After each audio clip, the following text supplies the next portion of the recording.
Hi, welcome to लंगसुक। और आज एक बहुत ही इम्पोर्टेंट टॉपिक पे बात करने वाले हैं। एक मेरे दोस्त मुझसे as as a fun way बोल रहे थे कि भाई पता है इंडिया में क्या चल रहा है। मैंने कहा क्या हुआ?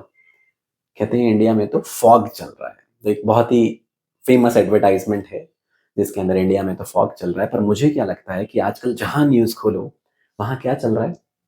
कोविड, JN1, नया वायरस, नया वेरिएंट आ गया। तो ऐसी क्या इंफॉर्मेशन है जो आपसे कोई नहीं बता रहा, लेकिन आज हम इस चैनल के जरिए, लंगसुक के जरिए आपसे शेयर करेंगे। JN1 कोविड का सच क्या है? पहला सवाल, क्या ये सच में कोई नया वेरिएंट है? क्यों WHO इसको वेरिएंट ऑफ इंटरेस्ट कह रहा है? तो उसके लिए फ्रेंड्स, ये कोई नया वेरिएंट नहीं है। ये कोविड के ओमिक्रॉन का एक सब लीनिएज है। बहुत सारे जीनोमिक म्यूटेशंस होते रहते हैं जिनके अंदर एक जीनोमिक म्यूटेशन करके JN1 वायरस आ गया है। तो ये नया वेरिएंट नहीं है। पहली बात तो इसको ध्यान रखिए। ओमिक्रॉन का वेव हम देख ही चुके हैं कि वो एक माइल्ड वेव था। WHO इसको वेरिएंट ऑफ इंटरेस्ट इसलिए कह रहा है क्योंकि इसकी ट्रांसमिसिबिलिटी ज्यादा है, यानी कि एक इंसान से दूसरे इंसान में इसका फैलने का पोटेंशियल जरूर ज्यादा देखा गया है। ये होस्ट के यानी कि ह्यूमंस के इम्यूनिटी डिफेंस मैकेनिज्म्स को बहुत जल्दी ओवरटेक जरूर कर रहा है। उनको उनके थ्रू बहुत जल्दी ट्रांसमिट हो रहा है, इसीलिए WHO ने इसे वेरिएंट ऑफ इंटरेस्ट माना गया। लेकिन क्या केसेस इंडिया में सच में उतनी तेजी से बढ़ भी रहे हैं? इसका आंसर एक यस और नो है, क्योंकि जो नंबर ऑफ केसेस आप देख रहे हैं पिछले कुछ एक महीने में बढ़ते हुए JN1 जिसको एट्रीब्यूट किया जा रहा है, उसके लिए मैं एक बहुत इंपॉर्टेंट रीजन मानता हूं कि टेस्टिंग, वापस से कोविड की टेस्टिंग जो है वो बढ़ गई है। इतने टाइम हमारे को कोविड के केसेस नहीं मिल रहे थे, इसका मतलब ये नहीं है कि वो कम्युनिटी में एकदम लो विरुलेंस पे, एकदम लो ट्रांसमिसिबिलिटी पे ट्रांसमिट नहीं हो रहे थे, लेकिन उस वक्त टेस्टिंग नहीं हो रही थी।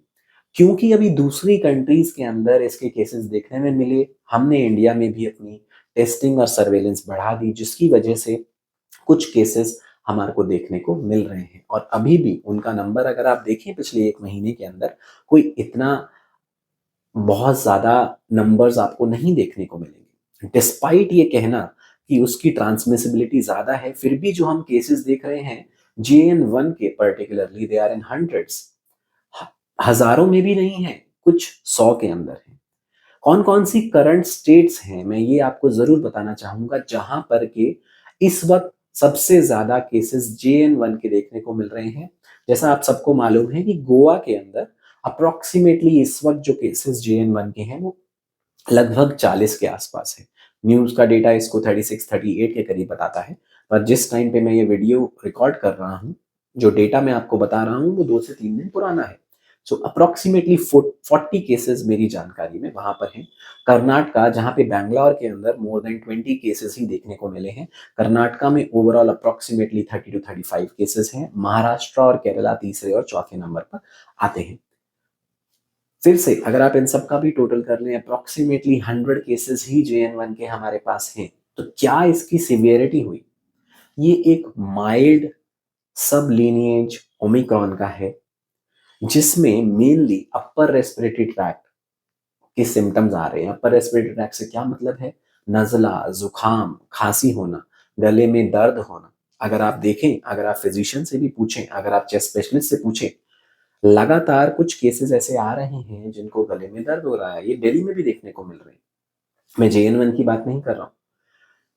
गले में दर्द होना, खांसी, सूखी खांसी बहुत लंबे समय तक चलना, खांसी ज्यादा आना, नजला, जुकाम रहना, जो कि अपर रेस्पिरेटरी ट्रैक्ट के सिम्टम्स हैं। अगर अब इनकी टेस्टिंग, जो कि आज भी गवर्नमेंट ऑफ दिल्ली का, हेल्थ मिनिस्टर का एक गाइडलाइंस आया है कि हमारे को टेस्टिंग, हमारे को सर्वेलेंस बढ़ा देना चाहिए, तो आई एम प्रीटी श्योर कि कुछ केसेस उनमें से JN1 वायरस के या फिर कोविड के निकल आएंगे।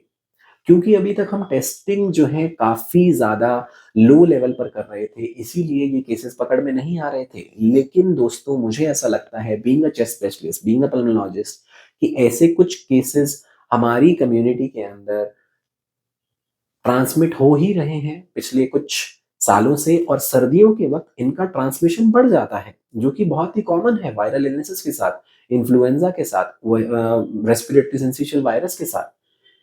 वही सेम चीज हमें कोविड के साथ भी देखने को मिल रही है, क्योंकि सर्दियों के अंदर ये वायरस जितने भी हैं ये सर्कुलेट ज्यादा होते हैं। साथ में ड्यूरिंग विंटर्स हम एक क्लोज एनवायरनमेंट में ज्यादा रहना पसंद करते हैं, क्योंकि बाहर ठंड है तो लोग प्रॉक्सिमिटी में आसपास ज्यादा रहते हैं, जिसकी वजह से ट्रांसमिशन ज्यादा होता है, विच इज वेरी ऑब्वियस। तो इसके लिए इतना ज़्यादा कोई पैनिक स्टेट में आने की अभी के लिए कोई ज़रूरत नहीं है, क्योंकि mainly upper respiratory tract symptoms ही हमारे को देखने को मिले हैं।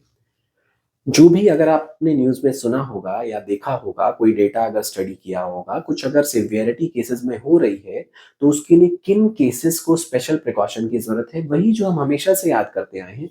More than 60 years of age, diabetic individual, या फिर जिनको कोई सिवियर कोमॉर्बिडिटी है, लंग्स की पहले से कोई बीमारी है, सिवियर सीओपीडी है, इंटरस्टिशियल लंग डिजीज है जहाँ फेफड़े सिकुड़ रहे हैं, या फिर किसी भी प्रकार की इम्यूनो कॉम्प्रोमाइज स्टेट है, कैंसर के हमारे पेशेंट्स हैं, जितने हमारे बुजुर्ग हैं, इन्हीं केसेस को सबसे ज्यादा प्रिकॉशन लेने की जरूरत है, जो कि हम आज तक लेते आए हैं। कोविड अप्रोप्रिएट बिहेवियर, कि भीड़ भड़के वाली जगह पे नहीं जाना है, अगर जाना ही पड़ रहा है देन काइंडली यूज मास्क, अपना सैनिटाइजर साथ में कैरी करिए, कोविड अप्रोप्रिएट बिहेवियर फॉलो करिए, 6 फीट का डिस्टेंस आप मेंटेन करिए, जैसे सोशल डिस्टेंसिंग आप सभी लोग जानते हैं। फ्रीक्वेंट हैंड वॉशिंग, जब भी आप कभी बाहर से आ रहे हैं तो अपना हैंड सोप से और पानी से जरूर अच्छे से वॉश करें। एंड आपको ये अवॉइड करना है कि आप बार बार अपना हाथ जो है वो अपने फेस के पास ना लाएं, ताकि हाथों से हमारे रेस्पिरेटरी ट्रैक में कोई इन्फेक्शन ना जा पाए। और इसी के साथ मैं बताना चाहूंगा कि इन्हीं सब पॉपुलेशन के लिए, जिनके लिए हमने हाई रिस्क बताया, कि इनके लिए कोई भी वेरिएंट कोविड का या इवन इन्फ्लुएंजा वायरसेस का, para influenza virus, respiratory syncytial virus, जो कि एक निमोनिया में कन्वर्ट हो सकता है, इन सभी हाई रिस्क ग्रुप के लिए इन सबको एक बूस्टर डोज में जरूर रिकमेंड करूंगा। अगर आपने अभी तक प्रिकॉशनरी डोज या बूस्टर डोज नहीं लगवाई है, तो आप प्लीज कंसिडर करिए कि आप जा करके बूस्टर डोजेस लगवा लें। तो ये आज तक का स्टेटस है दोस्तों JN1 वायरस के ऊपर। इसमें क्या एवोल्यूशन आता है, इसमें क्या चेंजेस आते हैं आने वाले फ्यूचर में, मैं आपके साथ जरूर शेयर करूंगा। आज के वीडियो के लिए इतना ही। उम्मीद करता हूं कि JN1 के ऊपर हमारा ये अपडेट आपको जरूर पसंद आया होगा। अपने फ्रेंड्स और फैमिलीज के साथ जरूर शेयर करिए, ताकि कम्युनिटी में अननेसेसरली पैनिक ना क्रिएट हो, हम सभी कोविड अप्रोप्रिएट बिहेवियर फॉलो करते रहें, और ये जो हमें हल्का सा स्पाइक देखने को मिल रहा है, इसके ऊपर भी हम बहुत जल्दी कंट्रोल पा लें और इससे जीत जाएं। Thank you so much. अपना ध्यान रखिए। लंग्सुक, बिकॉज एवरी ब्रेथ मैटर्स। हम हमेशा आपके साथ हैं, आपके सपोर्ट में तत्पर हैं, हमारे हर प्रकार के रेस्पिरेटरी पेशेंट्स को best of the possible care देने के लिए। मैं डॉक्टर अंकुश इजाजत चाहूंगा।